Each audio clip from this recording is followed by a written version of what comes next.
Buenos días, qué gusto poder saludarles. Gracias por despertar con nosotros con la señal de Canal 10, el canal estatal, el canal de los salvadoreños. Estamos listos para conversar de los diferentes temas del país y sin duda el tema que en este momento abarca toda la atención de los salvadoreños son las declaraciones reveladoras que se brindaran ayer al interior del seno legislativo, donde pues en la comisión que está investigando los sobresueldos que se habrían entregado en los gobiernos de Arena y del partido FMLN. Esta mañana tengo el gusto de recibir a Jorge Castro. Él es el diputado presidente de esta comisión que investiga los sobresueldos, a quien le damos una cordial bienvenida y agradecemos el esfuerzo de estar esta mañana con nosotros, ya que sabemos que la jornada fue extenuante hasta horas prácticamente de la madrugada y agradecemos que esté con nosotros. ¿Qué tal, Marisol? Buenos días. Un saludo al pueblo salvadoreño. Contentos de estar acá con ustedes. Muy amable por permitirnos entrar en sus hogares. Muchas gracias. Gracias. Ayer asistieron por convocatoria que realizara la semana pasada esta comisión el expresidente de la República, Alfredo Cristiani Burcar, también Arturo Tona, su ex secretario privado, además del expresidente Elías Antonio Saca González y Elmer Charlet, quien era su secretario privado. Estas 4 personas llegaron hasta esta comisión donde diputados de la bancada CIAN y también la diputada del Partido Arena realizaron diferentes cuestionamientos respecto a cómo se entregaba estos sobresueldos. Reitero, declaraciones muy reveladoras que El Salvador creo merecía conocer y que ahora vamos a compartir también con ustedes para que puedan tener una idea de lo ocurrido ayer en la Asamblea. Veamos. Citado a las 9 de la mañana, pero llegó con 10 minutos de anticipación y conduciendo su propio vehículo. Así arribó a la Asamblea Legislativa el expresidente Alfredo Cristiani. En el parqueo, empleados de la fracción de Arena y diputados como René Portillo Cuadra lo esperaban. Al ingresar a la comisión, los diputados, previo a juramentarlo, le explicaron que fue convocado conforme a la ley. La comparecencia y declaración de personas requeridas por estas comisiones serán obligatorias. El interrogatorio por momentos se volvió intenso. Cristiani se resistía a contestar si sus funcionarios recibieron sobresueldos. ¿Y cuál fue el uso de la partida secreta que administró? Dentro de los gastos secretos de la presidencia, ¿qué poder de decisión tenía usted? Bueno, la decisión la tiene el presidente. Es decir, que usted podría decir cómo se asignaban estos gastos secretos de la presidencia. ¿Sí o no? Sí. Quiere decir, señor Cristiani, que los gastos secretos de la presidencia eran financiados con fondos públicos. El presupuesto es completamente con fondos públicos. El gasto secreto de la presidencia financiado con el dinero de los salvadoreños. La diputada de Arena, Rosy Romero, intentaba interrumpir la comisión. Estamos investigando el tema de sobresueldos, no estamos investigando el tema de gastos reservados. Se toma nota y déjeme recordarle, licenciada, que usted como parte de esta comisión, su función específicamente es acompañar a la comisión. No está compareciendo como abogada defensora. Solamente una última pregunta, señor Cristiani. ¿Recibió en algún momento de parte del Ministerio de Hacienda algún cheque a su nombre? ¿Es posible? No más preguntas, solamente. En ese año, ¿usted recibió 35 cheques a nombre suyo, sí o no? Bueno, no sé no recuerdo, fue hace más de 30 años. O casi 30 años. Mi pregunta es entonces, eso no era gasto reservado, ¿verdad que no? Yo lo que entiendo es que esos fondos iban para la OIE mayoritariamente. Casi 3 horas después, la comisión daba por finalizada la entrevista al exgobernante. Y Cristiani partió del Palacio Legislativo sin brindar declaraciones. Gracias. ¿Qué opina de la comisión, expresidente? Expresidente, su valoración.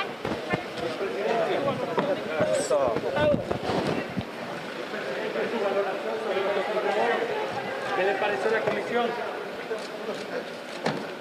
El exsecretario privado de la presidencia, Arturo Claudio Tona, fue entrevistado y prácticamente aceptó la existencia de cheques a nombre del exmandatario Alfredo Cristiani. Usted dijo, no sé si otros funcionarios aceptaron sobresueldo. Pero es de que usted desconocía tal situación. Es que al decir usted que yo digo, no sé si otros funcionarios, implica que sí sabía de algunos. Y lo que yo trato de decir me acuño sus palabras. No, por eso le digo, yo lo que trato de decir es que no conozco que sean sobresueldos los que se pagaban con la partida. Mientras, la oposición legislativa no vio con agrado las preguntas sobre los sobresueldos y sobre los gastos secretos que Cristiani confesó haber tenido a discreción. Porque la comisión se formó para investigar los sobresueldos, no para investigar los gastos reservados. Por lo tanto, la pregunta era improcedente. Esta comisión legislativa convocará en las próximas semanas a otros exfuncionarios para seguir indagando sobre la posibilidad de delitos. Y por las confesiones obtenidas hasta hoy, el resultado final será enviado a la Fiscalía General de la República. Corríjame, diputado presidente, si me equivoco. Se tuvo que hablar de la partida secreta porque era de la partida secreta de donde se pagaban los sobresueldos. Es correcto. Al ver las declaraciones de este señor Portillo Cuadra, realmente impresiona con qué facilidad ellos tratan de mentir y de desviar de alguna manera las realidades. Por supuesto que había que abordar la partida secreta o partida de gastos reservados, porque precisamente de ahí era que salía el dinero para pagar los sobresueldos. Dejemos claro que estos fondos, como lo decía el expresidente Alfredo Cristiani, pertenecían al presupuesto general de la Nación, y hablar del presupuesto general de la Nación es hablar de fondos públicos, es decir, de fondos de los salvadoreños, del pago de sus impuestos. Es correcto. Ellos erogaban esto, precisamente eran fondos públicos, y los sacaban de la partida de gastos reservados que usualmente se conoce como partida secreta. A pesar de que la frase que más repitió el expresidente Cristiani fue que no fue ilícito, lo que ocurrió sí reveló muchos datos, entre estos que sí existían estos fondos, se negó a dar información para qué se ocuparon muchos de estos fondos, y en algún momento de su exposición en esta comisión habló también de que algunos de los fondos habían sido destinados para cuando se acordó la paz. Es correcto. Si ustedes pudieron observar el interrogatorio, él llevaba un guión establecido me imagino que por sus abogados. Era como un escudo protector que él pretendía usar. Él precisamente alegaba y decía, es que yo puedo asegurar, valga la redundancia, que todo se había hecho conforme a la legalidad. Pero cuando nosotros indagábamos cuestiones precisas, él decía, yo desconozco realmente cómo se operativizó. Entonces se le preguntó, bueno, entonces usted está diciendo que se hizo todo legalmente en base a presunciones, porque si usted desconoce en los detalles y cómo el destino real de los fondos, y él decía, bueno, yo no soy el que los entrega, yo no sé qué fin tuvieron porque no soy yo el que físicamente los entrega. Inclusive se le preguntó si cuando él endosaba los cheques, estos cheques de los últimos 6 meses que ascienden a 37 millones de colones, él dijo, yo le aseguro que se hizo bajo el marco legal. Cuando se le pidió detalles, él dijo, no, yo desconozco. Entonces, al amarrar y atar cabos, él estaba haciendo aseveraciones realmente que desconocía. Además de esto, él como mandatario, él tiene responsabilidades en todos los aspectos solidariamente con los operativos. En este caso, cuando él revela que se tenía que endosar los cheques, y lo confirmó su secretario privado, que al momento de recibir estos cheques, para lo que se erogaran los fondos, aceptó que había pues dado su rúbrica para estos cheques. Es correcto. Los cheques son títulos valores, y dentro del título valor lleva un nombre. El nombre que llevaba era el del señor Alfredo Cristiani. Él los endosaba, y estos cheques iban a diferentes destinatarios o destinos. Entonces, esto fue corroborado también, como tú dices, por su secretario privado.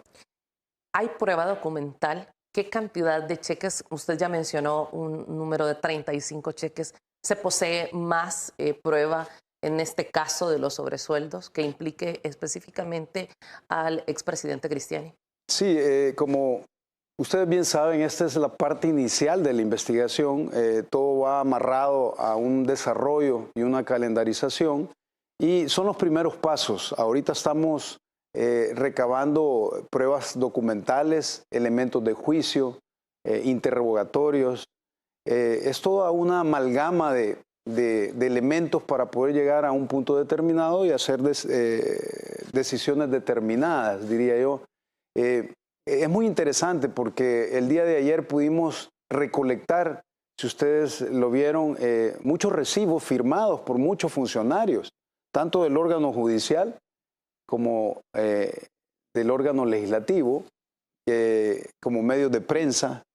Y en el caso del señor Cristiani, lo que llama la atención es que en los últimos 6 meses hubo un desembolso de 37 millones de colones. Pero también llama la atención esto, él en su periodo, antes de estos acuerdos firmados, realmente la tramitología era que la Corte de Cuentas, cuando se iba a derogar este tipo de partidas, se mandaba una solicitud al presidente de la Corte de Cuentas. Este presidente de la Corte de Cuentas, él autorizaba. Esto cambió en el tiempo de Cristiani. En medio de su mandato se tiró una ley, que es la del Organismo de Inteligencia del Estado, y efectivamente centralizaron en el expresidente toda la facultad para poder erogar y autorizarse en sí mismo esas erogaciones. Entonces se le derogaron las facultades al presidente de la Corte de Cuentas y, como insisto, fueron centralizadas en el expresidente. Entonces ellos mismos se autorizaban y ellos mismos tiraban lo que quisieran. ¿Qué fue lo más revelador específicamente de la declaración del expresidente Cristiani? Quizás en esencia no poder explicar estos 37 millones de colones egresados o erogados en los últimos 6 meses. Estamos hablando de los últimos 6 meses, cuando estaba muy cercana a la salida de él como mandatario. Entonces, si nosotros comparamos eso con nosotros, con las otras erogaciones, es como que alguien quisiera pretender acelerar la sacada del dinero para diferentes destinos. Destinos que no fueron correctamente auditados por la Corte de Cuentas. En un país que había enfrentado la guerra y que estaba definitivamente en condiciones muy difíciles, una población que había enfrentado una guerra con muchos muertos, muchos salvadoreños, y que lo que más se necesitaba era una reconstrucción. Afirmativamente. Yo pienso que cuando más necesidad tiene un pueblo y cuando de alguna manera más se violenta determinar acciones para sanar esas necesidades, todavía es más complicado. En algo que coincidieron el expresidente Alfredo Cristiani y su ex secretario privado Arturo Tona fue en su valoración respecto a qué es un sobresueldo y si este se merece entregar o no. Ellos, desde su punto de vista como empresarios, dieron una valoración. Quisiera que nos explicara, que le contara a nuestra audiencia qué fue lo que ocurrió respecto a este punto. Bueno, ellos abordaron el punto diciendo de que para poder llevar funcionarios capaces con un perfil determinado era necesario de alguna manera nivelar, ¿verdad? No lo dijeron palabra por palabra, pero dieron a entender eso. Entonces, que en la parte privada se hacía de esa manera. Lo que sucede es que cuando se ingresa a la administración pública, hablar de nivelaciones es violentador de la ley. ¿Por qué? Porque la ley de salario ya determina un salario para los ministros, por ejemplo. Ya está estipulado cuánto va a ganar cada ministro. Entonces, cuando usted, como presidente, establece un sobresueldo o una nivelación, en el caso del Ejecutivo específicamente, de alguna manera está realizando una facultad que no tiene.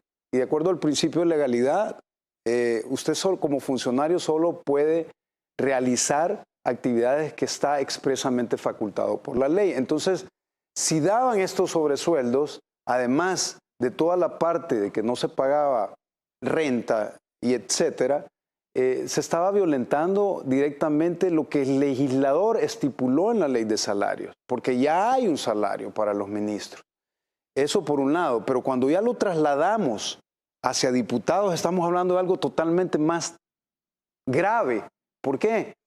Porque el órgano ejecutivo está erogando dinero y lo está trasladando al órgano legislativo o al órgano judicial, como ustedes oyeron. Entonces, en el órgano legislativo es para compra de voluntades y allí se violenta lo que hablábamos anteriormente, la representación del pueblo, porque los diputados empiezan a votar por estos sectores y apoyar esa mal gobernabilidad, esa mal visión de democracia que tenían los gobiernos anteriores. Ayer, en algo que también coincidieron el expresidente de la República, Cristiani, y su secretario privado, fue en decir que se había entregado en algún momento dinero a la comisión que trabajaba en el proceso de paz. Lo mencionó el expresidente Cristiani y después lo mencionó el secretario al decir que en algún momento se entregaba efectivo para viáticos. Esto deja al descubierto que sí había una posibilidad de que se erogara, no solo en cheques, de lo que podría existir constancia, sino que se erogara de manera en efectivo los fondos, porque así como se podrían haber erogado fondos para un viático, se pudo haber erogado para otras acciones. Sí, ellos inclusive hablaron de una cuenta del banco hipotecario, ¿verdad? Y el pago de viáticos para todas estas cuestiones de las personas que viajaban a hoteles, y ellos trataron de alguna manera de maquillar, pero efectivamente ellos reconocieron de que erogaban dinero para ellos. Es decir, esto deja con claridad una puerta de que sí podía erogarse este efectivo. Sí, sí, ellos de alguna manera pagaban sobresueldo y se pagaron sobresueldo en los gobiernos anteriores, tanto en cheques como en efectivo. Si se estaba en este proceso de paz, ¿no tendría que haber existido una partida presupuestaria para este fin y no tener que tomarlos de la partida secreta? Es correcto. Lo que sucede es que cuando existe este tipo de cuestiones, o quizá vamos a regresar al ejemplo de la nivelación en el caso de los ministros, lo correcto es hacer una modificativa a la ley, ¿verdad? En el caso que tú hablas, necesariamente te tenían que haber hecho las cosas correctamente, pero tomaron de la partida secreta o la partida de gastos reservados y los utilizaron en lo que ellos querían, bajo la justificativa que no tenían que dar explicaciones. El expresidente Cristiani dijo, esto ya existía, esto ya se hacía, con otro nombre y se modificó, pero ya se hacía.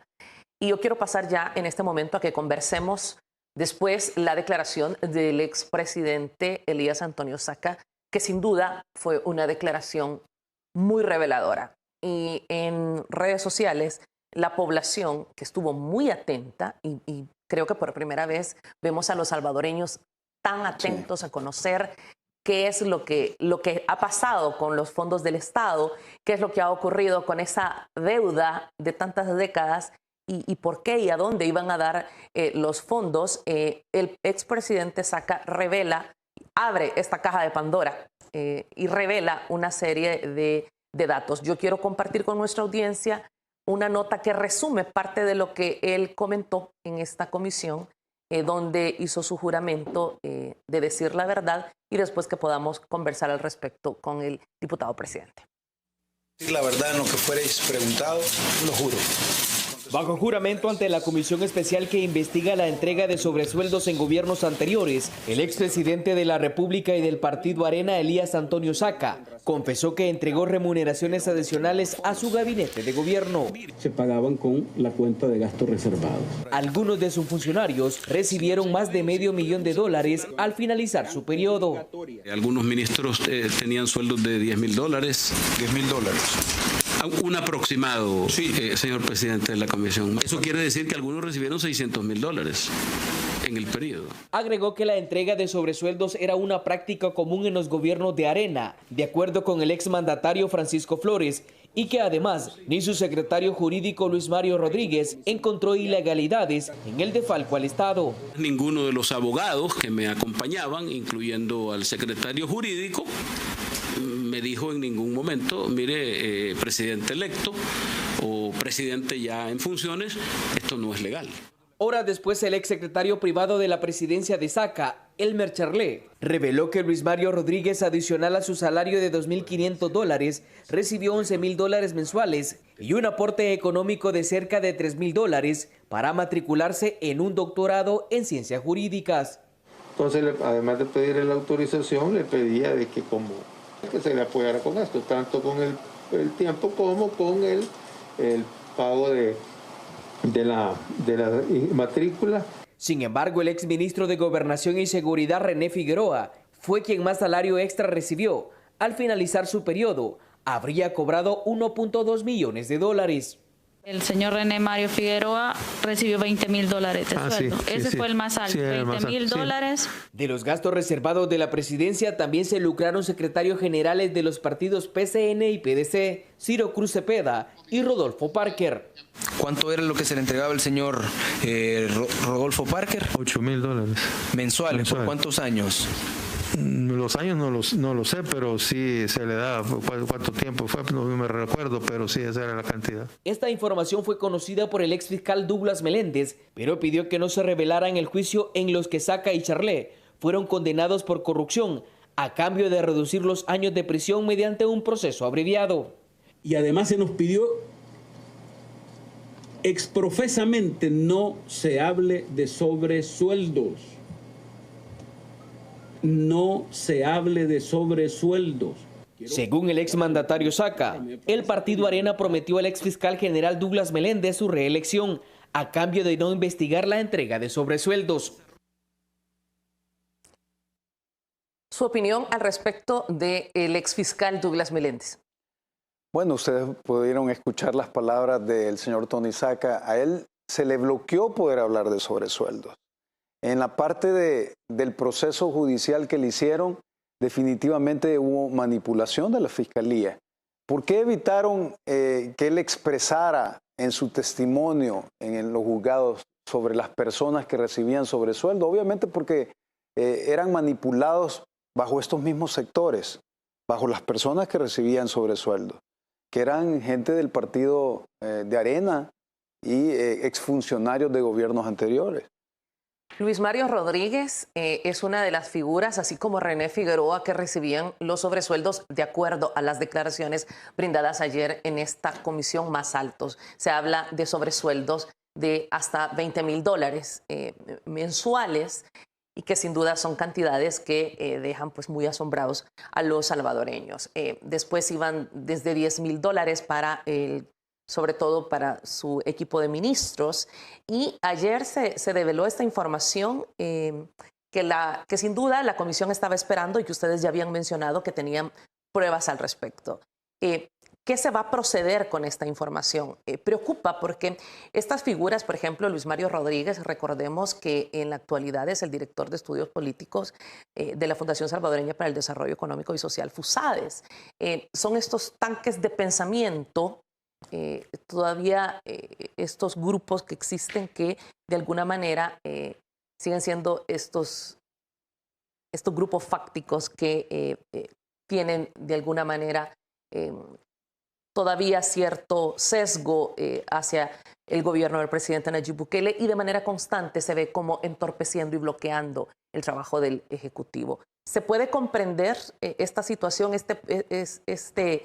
esta situación que se da de parte de instituciones como FUSADES hoy al conocer esta información?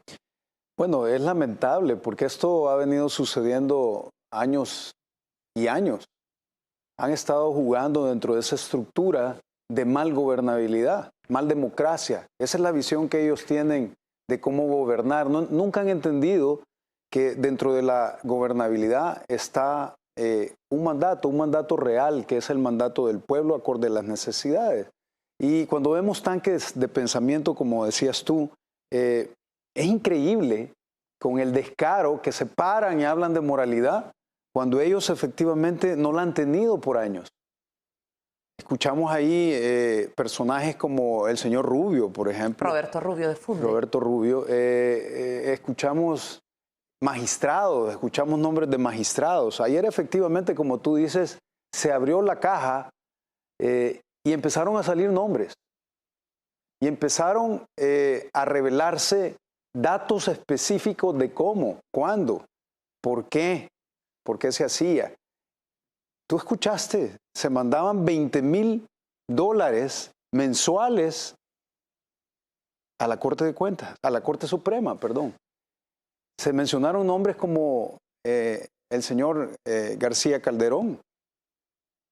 Quiero recordar que representantes de FUSADES han sido quienes más han alzado su voz hablando de esta independencia de poderes. Y si tiene que existir esta independencia de poderes, porque es lo que nos asegura una verdadera democracia, ¿por qué tiene que el Ejecutivo estar erogando fondos para otro poder del Estado, que en este caso es la Corte? Sí, y si tú te pones a pensar, la Corte ya maneja un presupuesto que ha sido aprobado por la Asamblea Legislativa, ya tiene un dinero para su funcionamiento. Es obvio que este dinero era para poder manipular y comprar voluntades. Igualmente, como tú lo tocabas, con los tanques de pensamiento. De esa manera inclinaban la balanza en favor de todas las acciones que ellos estaban tomando. Y voy a un punto más delicado. ¿Podría siempre ser la figura de sobresueldo? O si en el caso que estamos viendo, que lo decía el expresidente Saca, se entregaba fondos a los exfiscales, se entregó fondos a exmagistrados, se entregaba fondos a grupos políticos, a exdiputados. ¿Esto eran sobornos o esto eran sobresueldos? Pues a todo eso vamos a llegar al final del análisis que la comisión va a hacer, pero de alguna manera no quisiera tomar un adelanto de criterio, pero si hablamos de un caso específico, cuando emigra dinero del órgano ejecutivo hacia estos órganos, hacia la fiscalía, por ejemplo, con la fiscalía estás hablando para generar un escudo protector de impunidad. ¿Qué más fin puede tener que el órgano ejecutivo, que un presidente en ese momento de los gobiernos anteriores erogue dinero público para pagarle a la fiscalía, cuando la fiscalía ya tiene su presupuesto de funcionamiento, el fiscal también ya tiene su salario? ¿Para qué le van a dar al fiscal $10,000 mensuales? Si no es para poderlo manipular, para poder generar impunidad. Y de la misma manera, como tú decías, ¿por qué se le va a pagar $20,000 a la Corte Suprema de Justicia? ¿Cuál es el sentido? No está dentro del marco legal. Entonces, ¿estamos dentro de los límites de algo legal? Definitivamente no. Se está cometiendo ilícitos y se está comprando voluntades. Eso es lo que se hacía, se compraba voluntades para poder impulsar proyectos legales, modificativas, para que la Corte no se opusiera. Y entonces yo digo, ¿dónde estaba el intercontrol de la Corte Suprema? ¿A dónde? En el dinero que le pagaban. ¿A dónde estaba la funcionabilidad de la Corte de Cuentas? ¿A dónde? En el dinero que le pagaban. ¿Cómo es que a expresidentes le dieron finiquitos y se los dieron rápidamente y después hemos descubierto que se han robado millones? ¿Quién se los dio? La Corte de Cuentas. La Corte de Cuentas mandó auditores que iban ya con un fin determinado. ¿Por qué? Porque les daban sobresueldos.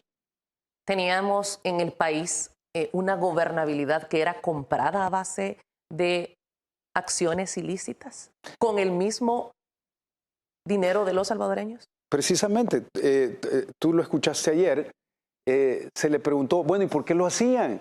Lo hacíamos porque el gobierno anterior nos explicaba cómo hacerlo. Y entonces era una cuestión de irle dando continuidad gobierno tras gobierno, porque así veían ellos esa mal gobernabilidad, así veían ellos esa mal democracia, porque jamás creyeron poder tener un apoyo del pueblo como lo tiene ahora el gobierno actual. Vamos a regresar y tras la pausa vamos a mostrar un audio, vamos a compartir con ustedes un audio donde no solo se habría heredado, de acuerdo a estas investigaciones que está realizando la comisión y lo que se está revelando, de presidentes del Partido Arena de uno a otro, sino que se habría heredado del partido Arena al partido FMLN, quien en los últimos 2 gobiernos habría continuado con las mismas prácticas y donde son señalados que habrían participado diputadas que recién han sido parte de la Asamblea Legislativa. Vamos a la pausa. Seguimos conversando con el presidente de la comisión que investiga los sobresueldos.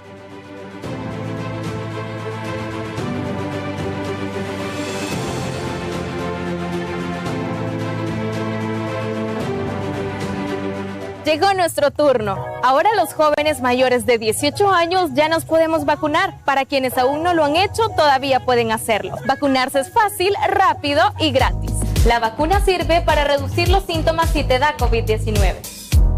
Pero es más probable que solo tengas síntomas leves y que no vayas a parar a una UCI. Por eso es importante seguir todas las medidas aún después de vacunarte. Hay 162 centros de vacunación en todo el país. Un megacentro de vacunación en el Hospital del Salvador. Te pueden venir a dejar o puedes tomar transporte gratis desde 5 centros comerciales de la zona metropolitana. Hay 3 autocentros de vacunación en San Salvador, Santa Ana y San Miguel. Hay 4 formas para programar tu cita. Ingresando a vacunacioncovid19.gov.sb con tu DUI para cualquier centro. Enviando un mensaje de texto al 60 55 55 55 con tu DUI para cualquier centro. Llamando al 132 para programar tu cita en cualquier autocentro. Y con un promotor de salud para vacunación a domicilio para personas con dificultades de movilidad. Es un proceso rápido, tarda alrededor de 20 minutos. La vacuna se aplica en 2 dosis. El tiempo entre cada dosis depende de la marca que te pongan y es entre 1 a 3 meses. No hay una marca de vacuna mejor que otra. La mejor vacuna es la que te pones. ¿Qué esperas para vacunarte? Vacúnate por tu salud, por tu familia y amigos y por quienes no pudieron hacerlo. Todo esto depende que programes tu cita. Hazlo.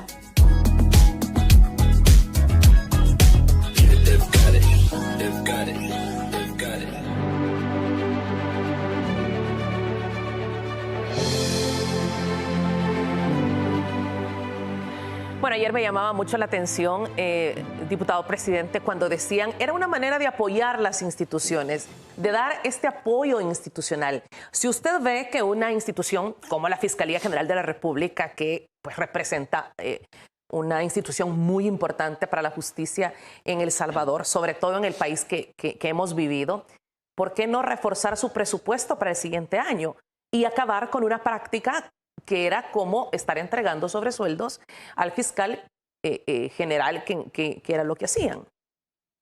Sí, es que ni siquiera podemos hablar aquí de que el dinero hubiera ido a la fiscalía para abonar a su funcionabilidad, porque no estamos hablando, cuando ellos tratan de escudarse diciendo que se mandaba para que funcionara mejor, no se lo mandaban a la fiscalía, se lo mandaban al fiscal, que es diferente.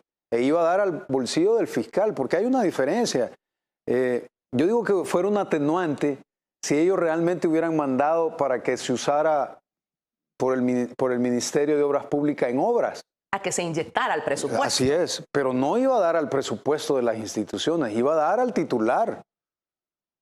Cuando se le da un sobresueldo a un ministro, iba a dar al bolsillo del ministro. Si se le daba a Rodrigo Ávila, por ejemplo, en el caso de los diputados, que ustedes oyeron ayer que se les daba sobresueldos mensuales, iba a dar al bolsillo. ¿Con qué objeto?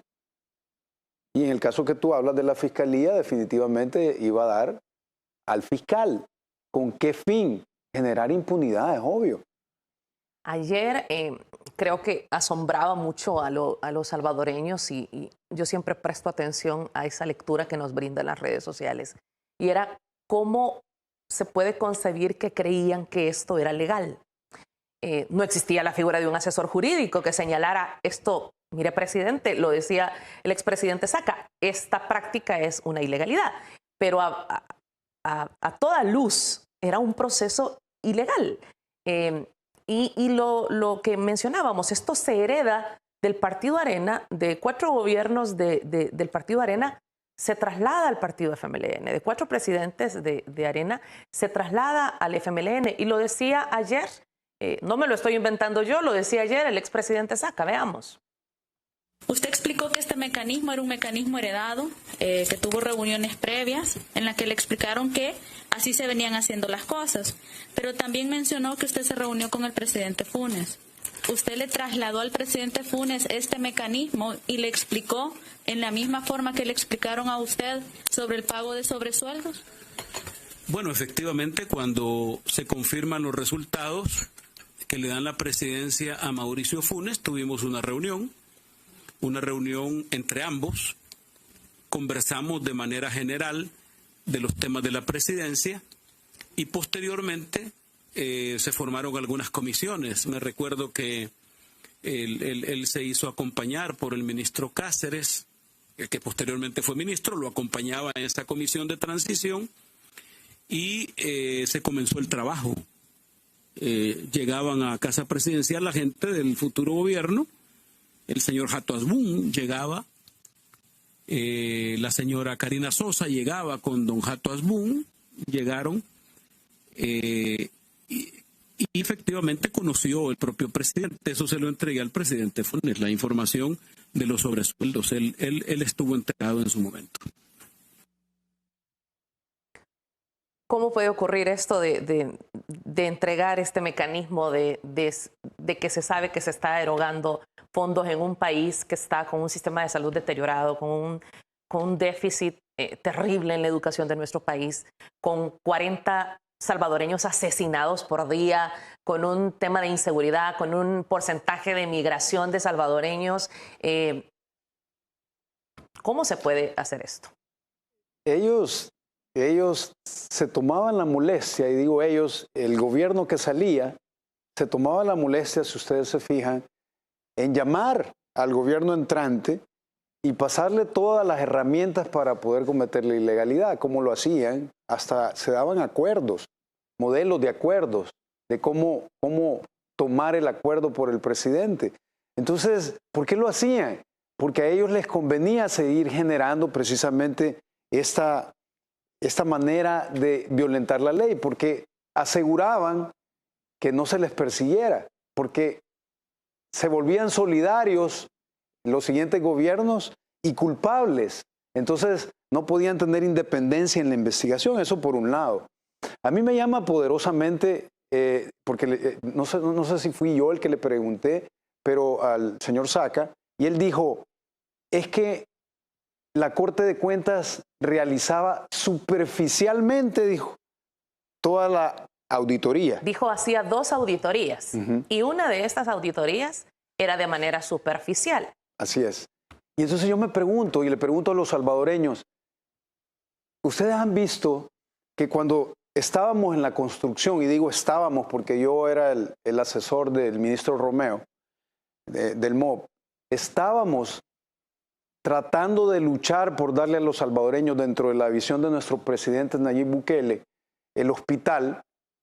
La Corte de Cuentas nos mandó 40 auditores, 40, a auditar el proceso cuando lo estábamos haciendo, cuando estábamos de alguna manera realizando todo el desarrollo y luchando con un mundo de vendedores, porque estábamos luchando por comprar y adquirir ventiladores, por ejemplo, en todo el mundo. ¿Y qué sucede?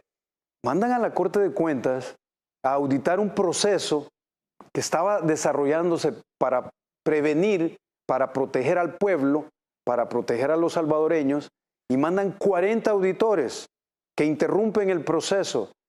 Y cuando salen todos estos expresidentes, cuando hablamos de millones y millones y millones, no fueron capaces de encontrar ni el más mínimo detalle. Y cuando entregaron finiquitos en tan solo 48 horas. Es increíble. Es increíble cómo a todos estos gobiernos, cómo a todas estas instituciones, como la Corte de Cuentas, la Corte Suprema, no les ha importado al pueblo salvadoreño. Esto está cambiando el día de hoy. Esto y estos primeros pasos son para realmente darle esa verdad al pueblo salvadoreño. ¿En qué va a avanzar esta comisión? Más adelante, después de usted, nos acompañará la abogada y analista política Tania Pastor, quien ayer a través de su red social señalaba una serie de delitos en los que se incurría con todas estas acciones. ¿Hay responsabilidad civil? ¿Hay alguna manera de que se reintegren estos fondos a los salvadoreños? Ayer el expresidente Saca lo decía, yo reconozco mis errores y estoy pagando por ellos. No solo es un proceso penal, sino que puede existir responsabilidad civil para esto, para un país que tiene tantas necesidades que sufragar. Sí, es parte del análisis que estamos haciendo. Definitivamente esta comisión va a tomar el detalle y se va a hacer acompañar por los expertos para poder ver todas las aristas de posibilidades que hay para generar responsabilidades, algunas penales, otras civiles, algunas prescritas, otras no prescritas, pero vamos a hacer uso de todas las herramientas legales para poder de alguna manera solventarle al pueblo todo esto que ha sucedido. La última pregunta. Usted es parte de la Asamblea Legislativa y obviamente en la campaña estuvo muy cerca de ver el actuar de la Asamblea Legislativa pasada. Y yo ahora que conocemos los salvadoreños toda esta información, creo que podemos comprender por qué se bloqueó tanto el Plan Control Territorial. ¿Por qué se bloqueó los presupuestos que iban destinados a salud desde una asamblea legislativa? ¿Es que había un requisito que no se cumplía? Todo lleva a pensar eso. Realmente ese tipo de presiones se generan para que haya pagos, para que de alguna manera, mire, yo voto a favor, pero págueme. Eso es lo que sucede. ¿Es a lo que se refería el presidente Bukele cuando decía en mi gobierno no habrán más maletines negros? Definitivamente. Si ustedes miran fuera la partida secreta en este gobierno y los diputados, por ejemplo, cumplimos la visión del presidente en este sentido y sabemos que esos puestos públicos no son para hacerse ricos, somos servidores públicos, le servimos al pueblo salvadoreño, somos empleados del pueblo salvadoreño. Eso no se entendió históricamente. Entonces todo este tipo de resistencia de sectores, de tanques de pensamiento, es para decir, mire, págueme. Si usted quiere que yo opine en favor, págueme. Si usted quiere que yo vote en favor, págueme. Si usted quiere que yo salga de lo constitucional, y me refiero a las anteriores, resuelva como usted quiere, págueme. Entonces, y de ahí pagaban para generar esta mal gobernabilidad. Hoy no sucede eso. Hoy realmente estamos dando los primeros pasos a esta democracia tan esperada por el pueblo salvadoreño. No somos perfectos en esta visión, perfecto solo Dios, pero tenemos el corazón puesto, la voluntad puesta, no tenemos horario. Gracias, diputado, por haber estado con nosotros. Sin duda que los salvadoreños estaremos pendientes. Hoy las plataformas digitales, la tecnología, la televisión legislativa nos permite estar pendientes de todo el trabajo que se está realizando. Creo que los salvadoreños estamos cada vez despertando más y estamos anhelando y exigiendo que nuestros impuestos sean utilizados de la manera correcta. Sin duda es necesario avanzar, es necesario transformar, pero también está prohibido olvidar. Gracias. Así es, gracias. Vamos a la pausa. Al regresar nos acompaña la analista política Tania Pastor. Siga con nosotros. Si está desayunando, buen provecho. Gracias por estar con la entrevista.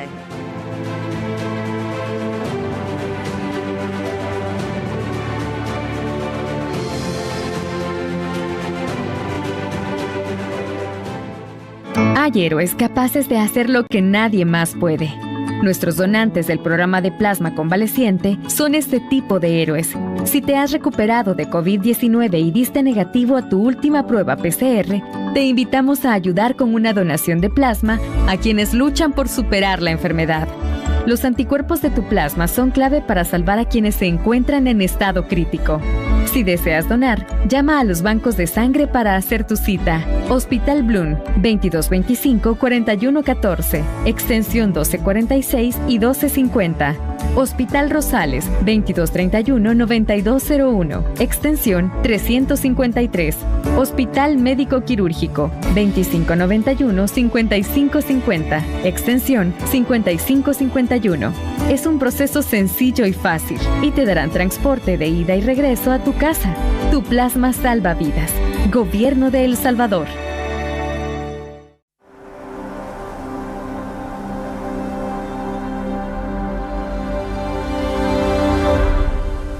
Este es un momento histórico. Es un punto de quiebre entre lo viejo y lo nuevo. Después de todo lo que hemos vivido, este es el rumbo que por tantos años habíamos esperado.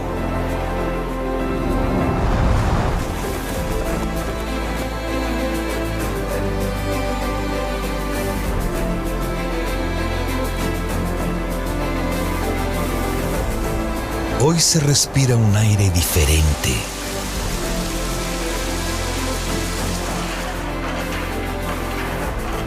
Hemos convertido el miedo en esperanza. Los ataques en sueños. Y el no se puede en acción. En 200 años no habíamos tenido una oportunidad como esta.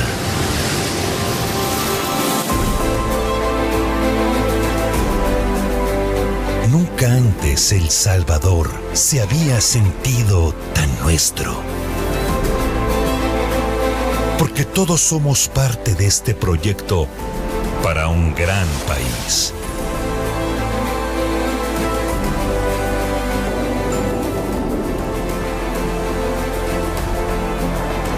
Estamos empezando a cumplir el sueño de que los salvadoreños seamos realmente libres y soberanos.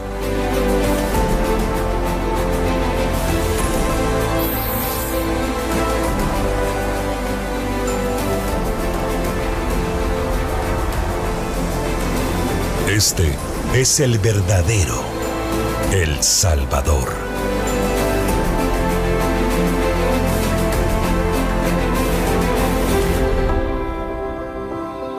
Al fin, estamos escribiendo una nueva historia. Bicentenario.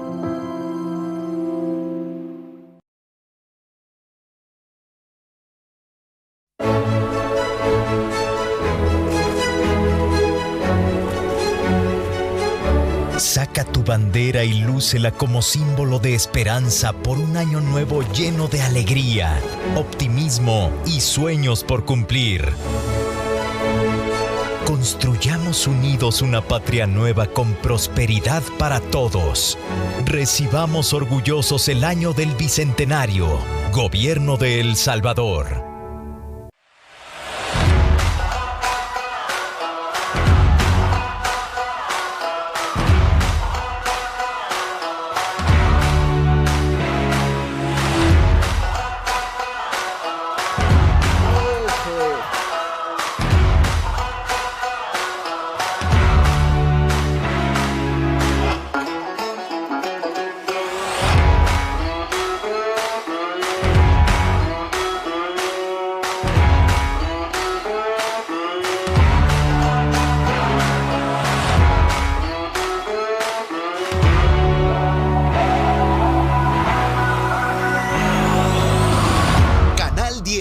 Así somos.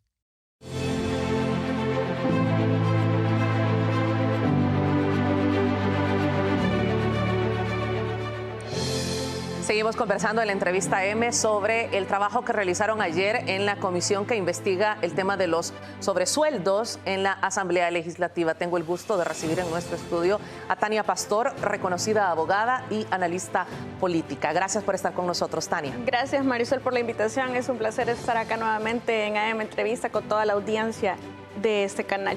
Ayer le dimos mucho seguimiento a las redes sociales. Usted le dio seguimiento, sin duda, a cada minuto de toda esta jornada que empezó al filo de las 9 de la mañana y que terminó casi a la medianoche con las 4 personas que fueron citadas. Y usted señalaba a través de sus redes sociales de manera constante muchas de las figuras delictivas que se estaban determinando. Tengo varias preguntas, Tania, espero que el tiempo nos alcance, pero primero quisiera ir a todas estas, no todas, es un pequeño grupo, pero algunas voces que dicen esto es un circo, esto se ha preparado por parte de esta administración y quiero que usted me diga si esto existe una base legal para esta investigación que está haciendo la la Asamblea Legislativa? Bueno, son varias preguntas, pero de hecho sí yo vi varios memes en relación a que esto era un circo, que esto era algo preparado. Yo les puedo dar fe, porque yo estuve en ese proceso, que el señor Saca no es ningún santo, no es ningún inocente. Él confesó crímenes que de hecho sí cometió. Sin embargo, fue a revelar bastantes situaciones que había seleccionado qué iba a confesar y qué no. Y esta parte de los sobresueldos fue intentada incorporar por el expresidente Saca. Ahí está parte de todo eso, por como dijeron ayer, están los originales dentro del proceso, ahí los pueden ir a ver. Si de hace 4 años. Si fue prefabricado, pues estaría extraño eso, porque hace 4 años fue eso. El juicio fue en el 2018. De hecho, con eso se intentaba el expresidente Saca y las demás personas quitar parte de la responsabilidad civil, porque si algo yo he sostenido y el equipo de defensores sostuvimos desde que inició ese proceso y hasta que se logró la condena, es que 301 millones no fue lo defraudado. Hubo una parte de financiamiento de secretarías que no existían en los primeros 6 meses del mandato de este expresidente, como la Secretaría de la Familia y de Comunicaciones, que se fundió de ahí. Eso no fue deducido de los 301 millones. Todos los sobresueldos estos señores se los quisieron quitar y presentaron recibos originales. Le dijeron a la Fiscalía, al fiscal general de turno, quiénes habían recibido sobresueldos. Nosotros siempre cuestionamos por qué, si los tuvieron sentados confesando, nunca se le preguntó montos, personas, tiempo, oportunidades, cuál fue el mecanismo de negociación, etcétera, porque esa no era la intención ni siquiera de la Fiscalía General de la República en ese momento. Lo único que interesaba era la condena y no importaba lo que pasara. Entonces, ¿qué es lo que sucedió? Todas las confesiones de los procedimientos abreviados fueron negociaciones, porque son beneficios para los procesados, de una manera que llega a un punto en el que los procesados dicen, bueno, yo prefiero aceptar que soy culpable, aunque considere que no lo soy. Yo no estoy diciendo que Saca sea inocente, pero es una negociación para efectos de pena. Es decir, salen beneficiados con la pena. ¿Cuál era la obligación del Estado? Era asegurar que si salieran beneficiados aquellos, también saliéramos beneficiados nosotros con nuestros dineros defraudados. Y eso es a lo que falló el ex fiscal general de ese momento, que después el doctor Raúl Melara en alguna medida logró mitigar ese daño en el caso de la negociación con Ana Ligia de Saca, que ahora está condenada. Todo eso ya existía. Lo que fue a decir Saca ayer, lo dijo durante el procedimiento penal en su contra, y la prueba está incorporada en ese proceso. Que fue prefabricado, yo creo que exceden los límites del odio hacia el gobierno central, en mi opinión, porque los está cegando de algo que está documentado, que existe. Pueden ir a escuchar mis entrevistas, que de hecho así es como yo empiezo en el análisis político, porque en algún momento nosotros esperamos sentados que el fiscal de turno nos llegara a detener por estar defendiendo a los señores, porque los señores empleados de la Casa Presidencial fueron procesados por pura vendetta. Ellos debieron y deben ser testigos en el caso Funes actual y en el futuro de Sánchez Serén. Y lo que sucedió es que ellos no quisieron declarar cosas que la Fiscalía le decía que declarara y que no eran ciertas. En ese momento ellos pasaron a ser imputados. De hecho, uno de ellos fue coaccionado en sede fiscal. Doy fe que el señor me pidió a mí como defensora y los fiscales le dijeron que yo no lo iba a defender, que ellos le iban a pagar un defensor. Eso no es función constitucional de la Fiscalía. En ninguna parte del artículo 193 de la Constitución establece que la Defensoría Pública corresponde a la Fiscalía. Es todo lo contrario, es la acusación, la investigación del delito. La Defensoría le corresponde a la Procuraduría General, pero la Fiscalía se arrogó esa atribución. Artículo 86 de la Constitución, los funcionarios no tienen más atribuciones que las que le confiere la ley, y lo que sucedió es que le pagaron defensor al señor. El señor creía que estaba como testigo. Cuando entendió que logró comunicarse conmigo, yo le expliqué la diferencia entre uno y otro. Le dije, si usted va a confesar, confiéselo todo, porque no se puede guardar nada, hay que colaborar. Entonces el señor dijo, pero es que yo estoy colaborando, pero yo soy testigo, yo no he hecho nada, yo les estoy diciendo todo, pero quieren hacer que yo declare cosas que no me constan, como por ejemplo, quieren que yo diga que el carro rojo, un carro rojo que compró el expresidente Funes, de dónde lo sacó, que todo lo que hizo, él decía en ese momento, la Michi, con el spa, y a mí todo eso no me consta, yo no lo sé, decía el señor. Entonces adquirió el rol de imputado como vendetta.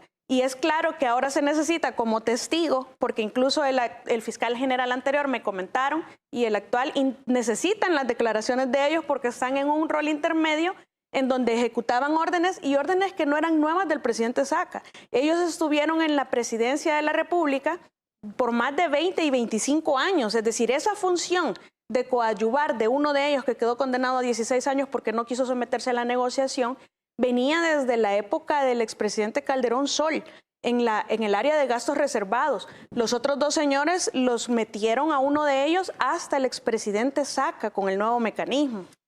Tania, quiero ir un poco más atrás. Hablemos del expresidente Cristiani, quien ayer pues hablaba de que tenía un amparo legal que no le permitía revelar en qué fueron utilizados estos fondos.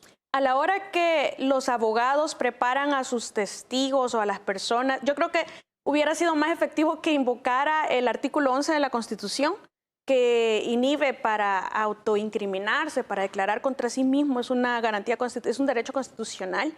Que estar alegando deberes éticos que no tienen ninguna implicación por sobre la Constitución. Él alegaba el inciso C, el literal C del artículo 31 de la Ley de Servicio Civil, que establece la reserva aún después de finalizada la gestión pública. Pero yo les decía, en el artículo 4 y en relación al artículo 2 de la misma ley, queda excluido en el literal A y en el D los secretarios. Pero alguien me decía, es que en el 5 también dice de que los deberes éticos y que entonces sí, pero no, y al final la ley no es clara. Nada está por encima de la Constitución. El artículo 132 de la Constitución establece claramente la obligación de todo ciudadano, de todo incluso funcionario, de comparecer a las comisiones especiales que se conforman de conformidad al ordinal 32 del artículo 131 de la Constitución, porque investigan asuntos de interés nacional. Nadie puede estar por encima de la Constitución, ni las leyes. Es decir, en el rango está la Constitución y debajo de la Constitución, o si usted ve en la Constitución como una base, arriba de la Constitución todo lo demás, pero nada sobrepasa la Constitución. En algunos países se considerará que la jurisprudencia adquiere el mismo rango, aquí así lo hemos asumido, e incluso internacionalmente se considera que hasta los tratados pueden tener más valor, pero en El Salvador la Constitución manda y la Constitución no puede ser invalidada por ninguna ley que regule su ejercicio, y muchísimo menos de algo de interés nacional que sucedió hace tantos años. Yo creo que incluso hasta le salía mejor invocar la prohibición de declarar en el Código Procesal Penal, pero habría que ver el Código Procesal Penal vigente a la época, porque ayer una diputada dio lectura a una disposición del Código Procesal Penal vigente, que no es decir, después del Código de Instrucción Criminal en El Salvador, allá por el 78 entra en vigencia otro Código Procesal Penal. Entonces hay que usar las herramientas legales que estaban vigentes en esa época. Pero escudarse en un deber ético cuando se están investigando cuestiones de asuntos de interés nacional, que la comisión tiene facultades constitucionales de hacerlo, ningún testigo puede ocultar información o negarla amparándose en alguna ley. De hecho, esto podría ser trasladado a la Fiscalía General de la República y en algún momento esto constituye una desobediencia de particulares. ¿Un fraude de ley? Fraude de ley consiste en utilizar una ley de una manera falsaria, es decir, escudarme yo en una disposición cuando sé que la disposición no me cubre. Entonces, podría, si se investiga en la Fiscalía y el señor llega a la Fiscalía con la misma tónica de no querer dar la información que tiene obligación de dar, podría incurrir en un delito en donde la responsabilidad civil le puede salir bastante grande, porque estamos hablando de que, si bien es cierto, no se tiene documentado qué pasó antes de los últimos 5 meses de su quinquenio, sí se tienen documentados 5.5 millones que se fueron ejecutados en la partida secreta. Por más que no le guste esa palabra, era una partida secreta. Ahí está. Y si nosotros, por eso es que a veces decían $60,000 y el expresidente se molestaba, y con razón, porque eso no está documentado todavía. Pero de esos 5 meses, si nosotros extrapolamos, dijo un diputado, esa quizás no es la palabra más feliz, pero si nosotros hacemos un cálculo y nosotros decimos, bueno, si en 5 meses utilizó 5.5 millones, estamos hablando que ocupa 1 millón por mes. Si eso lo trasladamos a que son 60 meses, son 5 años, estamos hablando que aproximadamente se ejecutaron $60 millones en la partida secreta del expresidente Cristiani.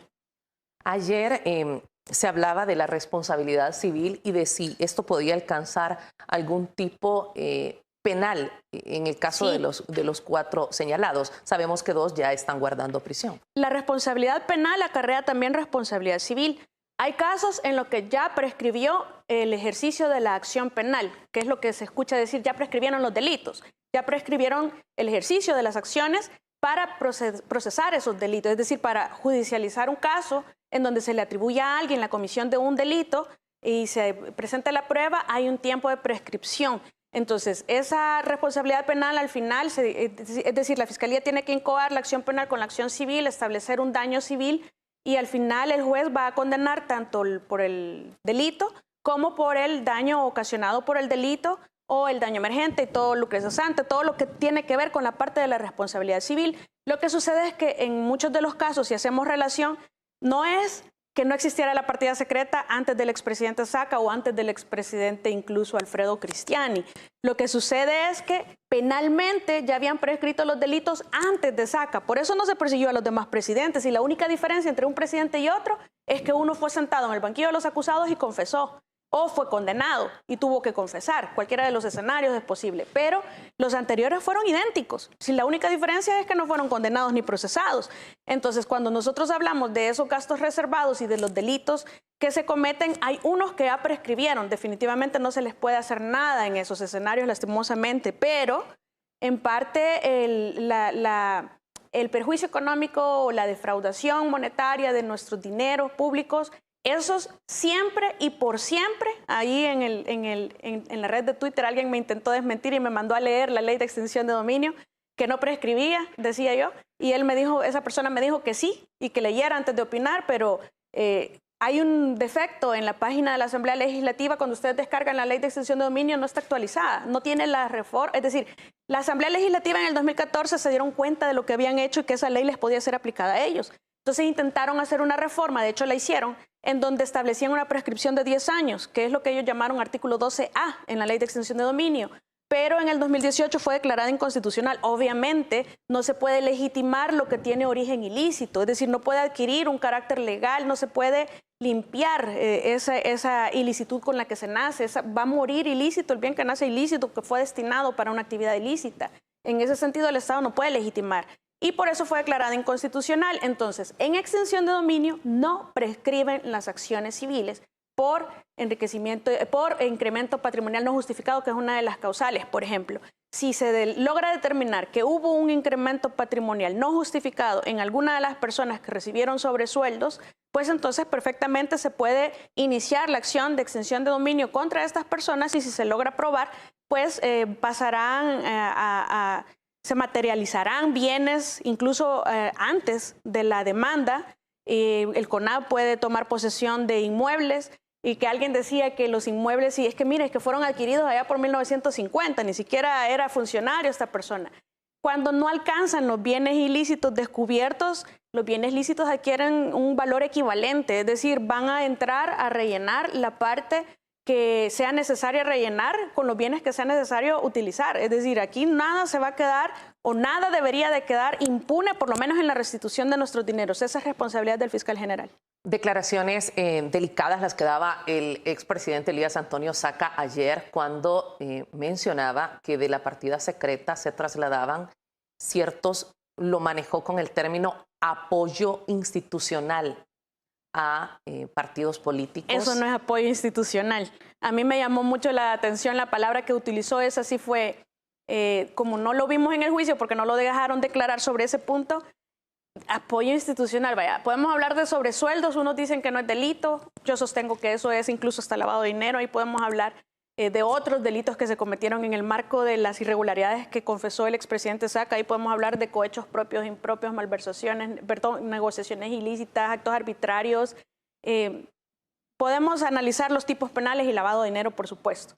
Pero cuando nosotros hablamos de personas, él mismo explicó que es un sobresueldo, es un sobre el sueldo, es un extra. A ellos les gusta decirles complementos salariales o bonos, pero en realidad son atribuciones arbitrarias de dineros que no les corresponden. Hay una ley de salarios y todo lo que está afuera de la ley de salarios es ilícito, no es una simple evasión de impuestos como lo quieren hacer ver. Pero si nos trasladamos a otras instituciones públicas que no reciben un sueldo de la presidencia en ese momento, eso ya no es un sobresueldo. Ahí estamos hablando de otros delitos, esos ya son lo que conocemos como sobornos. Esos, como le decía el expresidente Saca, apoyos institucionales son sobornos. Es decir, eso lo que nos demuestra es cómo la gobernabilidad, ahí sí les doy la razón en lo que se mencionaba en la primera parte, cómo la gobernabilidad se lograba a través de apoyo institucional. Y cuando hablamos de los privados, de los políticos, estamos hablando de corrupción privada, que yo siempre, incluso aquí he venido a sostener, que la corrupción privada en El Salvador merece una regulación penal diferente, que sea acorde a los delitos oficiales para los cuales coadyuvan. Sin embargo, hay figuras penales que se les pueden atribuir, aunque se rompa la teoría unitaria de la imputación, pero hay figuras penales que caben también a los particulares, a los privados, y los partidos políticos, lastimosamente, esa es una deuda de todas las asambleas, pero la actual espero que lo enmiende. No recuerdo 47, el artículo 46 o 47 de la ley de partidos políticos como causal de cancelación. Es increíble que hay muchas causas que merecen la cancelación, que ameritan la cancelación de un partido político que no están contempladas, sino que únicamente como infracciones graves, porque lo que pretenden es que los partidos que en algún momento tengan una baja en sus votantes, como ahora lo tienen varios, pues que no desaparezcan, que tengan una oportunidad de revivir a pesar de todas las ilegalidades que se han cometido en su nombre. Es decir, blindarlos. Blindarlos, porque aquí podemos decir, cuando descubrimos la corrupción del expresidente Saca, lo expulsamos del partido. Lo cierto es que era presidente del partido Arena cuando cometió todos los ilícitos que cometió. Lo cierto es que el expresidente Francisco Flores era miembro y fue un presidente del partido Arena cuando confesó y cuando hizo todos los ilícitos que confesó haber hecho también. Lo cierto es que cuando el expresidente Cristiani confiesa tener una partida secreta que maneja o que manejó a discrecionalidad y sobre lo que no nos quiere decir, porque no afirmó ni negó los sobresueldos, el que cae otorga, ¿verdad? Pero que manejó a su discreción y que no quiere confesarle a la población lo que hizo hace casi 30 años, como él mismo lo dijo, ¿qué efecto nocivo o negativo va a tener sobre algo de lo que se decidió hace 30 años? Más que encubrir algo. Esa es la opinión que tengo. Pero lo cierto es que es también otro presidente arenero. Lo cierto es también que el expresidente Saca dijo que este es un mecanismo que venía desde antes, lo que significa que estamos hablando que muchos, por no decir casi todos los funcionarios de ese partido han sido funcionarios de ese partido mientras, es decir, aquí les resultó fácil decir, ya no son de mi partido, entonces nos lavamos el saco. No funciona así, hay que responder, y es cierto, no hay que satanizar el partido porque el partido es manejado por personas, pero ha venido una conducta sistemática, repetitiva, es decir, repetitiva, de parte de los funcionarios que representan este partido político, en donde los resultados han sido nocivos para la ciudadanía salvadoreña en relación a nuestros dineros. Y eso es lo que nosotros teníamos derecho a saber desde hace muchísimos años, y todos los fiscales se hicieron los del ojo pacho. Ahora vemos por qué. Evidentemente el apoyo institucional influía bastante en este tema, pero lo cierto es que este caso de los sobresueldos ya estaba desvelado desde el inicio del proceso penal contra este expresidente. Lo supo el fiscal general de turno en ese momento, lo supo el siguiente, lo sabe el actual, y tienen que actuar. No se puede continuar con esa dinámica de que si es mi amigo lo protejo, si es mi enemigo le tiro con toda la de la ley. Vamos a la pausa. Estamos conversando con Tania Pastor, analista política, abogada de la República, hablando de lo ocurrido ayer en la comisión que investiga el tema de los sobresueldos. Ya volvemos.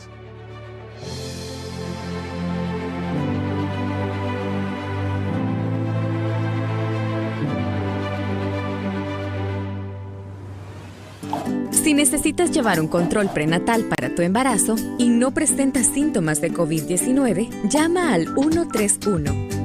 Si tienes una hija o hijo menor de 5 años que necesita atención médica y no presenta síntomas de COVID-19, llama al 131, el nuevo número de atención médica especializada del Gobierno de El Salvador, para que no salgas de casa y evitemos contagios. En el 131, un profesional de la salud te atenderá de lunes a viernes de 7:30 a.m. a 5:30 p.m. 131. Tú llamas, nosotros te atendemos. Gobierno de El Salvador, con el apoyo de la Embajada de Canadá y UNFPA. Por años, han jugado con las palabras a su conveniencia. Contaron la historia que quisieron que creyéramos. Hay palabras que no podemos permitir que se sigan manipulando. Diario El Salvador, el periódico de mayor circulación en nuestro país. Hacelo por vos. Hacelo por mí. Hacelo por todos. Tapa ese recipiente donde almacenas agua. Bota el agua estancada en guacales, llantas y estopas de coco. Cambia el agua de los bebederos de animales y de floreros cada 3 días. Eliminemos juntos al mosquito del dengue, zika y chikungunya. Ministerio de Salud, Gobierno de El Salvador.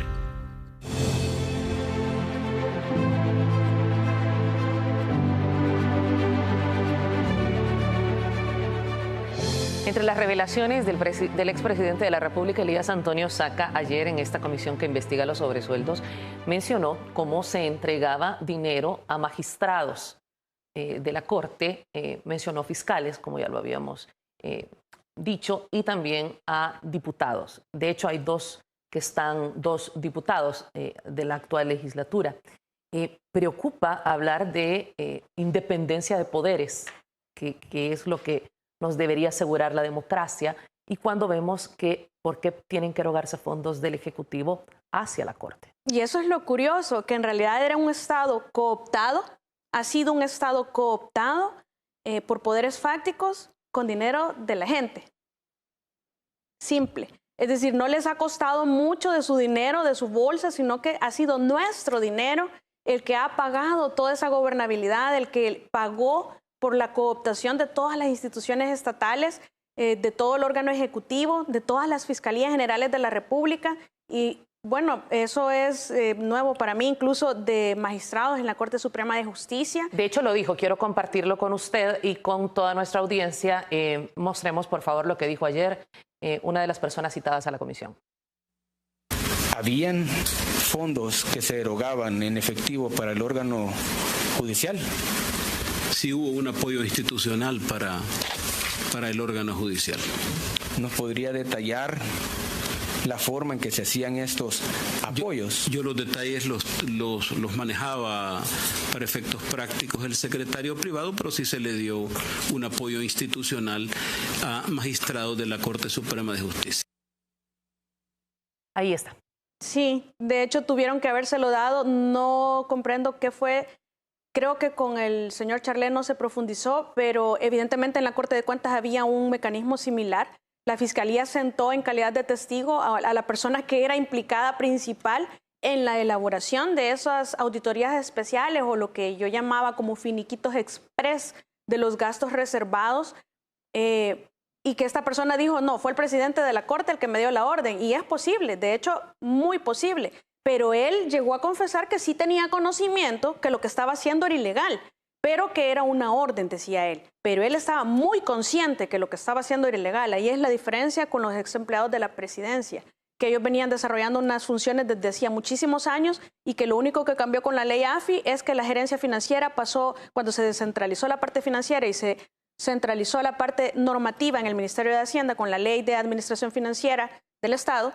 Entonces empezó a manejarse todo lo financiero en cada una de las dependencias, y ahí es donde ellos comienzan a trabajar. Pero es algo que venían haciendo desde hacía muchísimos años, partiendo de la buena fe. No es como que ellos se levantaban a diario y decían, hoy se acabó el quinquenio de este presidente, hoy le vamos a pecular a aquel.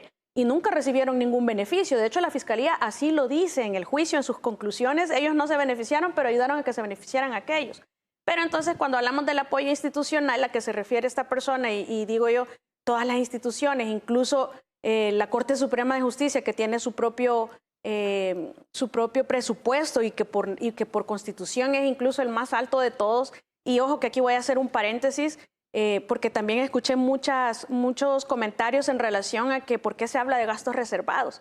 Y yo desde hace años les vengo diciendo, no podemos hablar de sobresueldos sin hablar de gastos reservados. Hay que hacer la relación y la vinculación, porque los sobresueldos se fondearon toditos de los gastos reservados, que era un manejo ilícito, arbitrario, abusivo, al margen de la ley, lo que se hacía ahí, y de allí salía el fondeo para los sobresueldos. Es imposible separar ambos temas. La gente necesita saber, tenemos derecho a saber cuál era el mecanismo completo, porque los sobresueldos no es que lo fondeaban de su bolsa, si es que era nuestro dinero para comprar voluntades, para comprar gobernabilidad, para cooptarse todas las instituciones estatales y así tener lo que se llamó un Estado de Derecho, una democracia incipiente que defendían. Es decir, no, lo que se hizo fue usar nuestro dinero para cooptar el Estado. Entonces, cuando hablamos de apoyo institucional, estamos hablando, en mi opinión, de sobornos. Ahí es donde debe entrar la Fiscalía de inmediato a investigar, porque no salieron los nombres, los montos y esa información, que ese es otro tema que se discutió, que por qué uno llegó a decir uno y otro, pues pasan ahí todo el día, obviamente conversan, estuvieron en el proceso juntos, pero además tenían funciones diferentes. El secretario privado era el encargado de manejar toda esta planilla de gastos reservados en donde se incluían los sobresueldos. Entonces estamos hablando de que aquí hay bastante información como que para iniciar investigaciones penales, promover solicitudes de antejuicio. Y ojo, lo que vengo diciendo también desde hace años, ya van a empezar a haber un montón de perseguidos políticos porque la coyuntura se presta. Y sin embargo, mi llamado sí sería para que la población apartemos lo político por un momento y veamos que esta es una verdadera oportunidad de recuperar millones de dólares defraudados de nuestros impuestos. Es una oportunidad real, tangente, es decir, por primera vez, lo veo yo así, que podemos lograr un resultado positivo. ¿Ocurrirá esto que se ha revelado por parte de dos expresidentes de la República del Partido Arena? ¿Es muy posible que ocurra o que coincida con la manera que operaban los otros dos gobiernos? Me refiero a los gobiernos de Mauricio Funes y Salvador Sánchez Serén. De hecho, hay un dato curioso. Yo se los he presentado en un programa especial que tengo yo en otro canal. Y hay una tendencia que está demostradísima y eso lo podemos ver en este cuadro que yo les compartí en alguna ocasión, lo voy a pasar después, pero sí se ve el último quinquenio del expresidente Cristiani, 5.5 millones. Último quinquenio, podemos hablar que un estimado de 60 millones fue ejecutado en gastos reservados en su quinquenio. Luego hablamos que en la siguiente presidencia fue un aproximado como de 140 millones, luego en la siguiente como de 180, luego en la siguiente de 301, luego en la siguiente, ya estamos hablando de Saca, luego en la siguiente 353, expresidente Funes. Y casualmente el expresidente profesor Sánchez Serén, 174 millones me parece aproximadamente. Entonces, ¿qué sucedió? ¿Cuál es la explicación? La explicación es que en el 2016, un 30 de septiembre o de octubre, no recuerdo, fueron detenidos los empleados de Capres. En ese momento empieza a disminuir y lo podemos ir a verificar mes por mes hasta ese momento de la detención de los señores y posteriormente lo ejecutado en gastos reservados. Ahí es donde empieza a caer esa montaña que iba en crecimiento de nuestros dineros para comprar el Estado, para manejar el Estado. Y cuando digo el Estado, estoy hablando del Estado, los tres órganos y todas las instituciones autónomas y además Fiscalía, Corte de Cuentas, todo, absolutamente todo lo que tiene que ver con la función pública. Por eso es que es necesario que tengamos nosotros un censo de empleados públicos y funcionarios para que nosotros, estos son datos importantísimos en este tipo de casos. Pero el caso es que eso fue incrementándose, es decir, no, y además también el expresidente Saca ya decía, esta era una transición, cuando había transición del gobierno, había transición de los gastos reservados como un aparte, y eso iba pasándose. Además, esto acostúmbrense, no es la primera vez y no vayan a decir que es montaje después, porque esto se va a replicar. Hay testigos criteriados en el caso que está en este momento para realizarse audiencia preliminar de Funes, en donde también ya se dijeron nombres de periodistas, nombres de funcionarios que recibieron sobresueldos. Si es que a la hora que están en el banquillo de los acusados, yo se los repito para que esto sirva un espejo para todos los que ejercen función pública. A la hora que están en el banquillo de los acusados, nadie protege a nadie, todo el mundo habla y ahí hay criteriados que van a decir absolutamente todo lo que ha venido a decir ahora el expresidente Saca. Y cuando esté el caso del profesor Sánchez Serén, van a haber otras personas. Y es que siempre va a haber alguien que se quiere librar y la Fiscalía puede echar mano de estas personas. Ojo, que la persona que se le dé criterio tiene que ser una persona que no vaya a disparar solamente para abajo, que es lo que ha hecho la Fiscalía históricamente. Tiene que ser una persona que pueda disparar para abajo, pero principalmente hacia arriba. Alguien que tenga un cargo intermedio en donde pueda desvelar quiénes eran los principales dentro de toda esta operación de defalco del dinero del Estado, de nuestros impuestos. Termino con esto, tengo un minuto exacto, Tania. ¿Hay confianza en la nueva Fiscalía General de la República? Pues eso está por verse.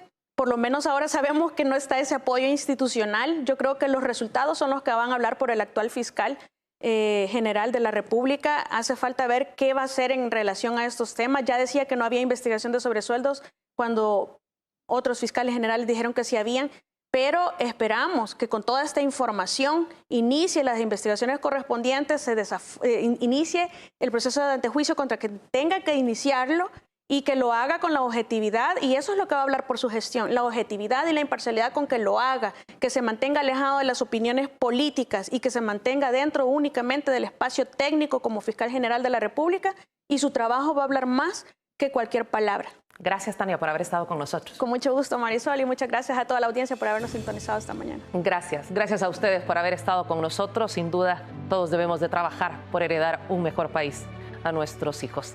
Gracias por habernos sintonizado. Los espero mañana en punto de las 6:30.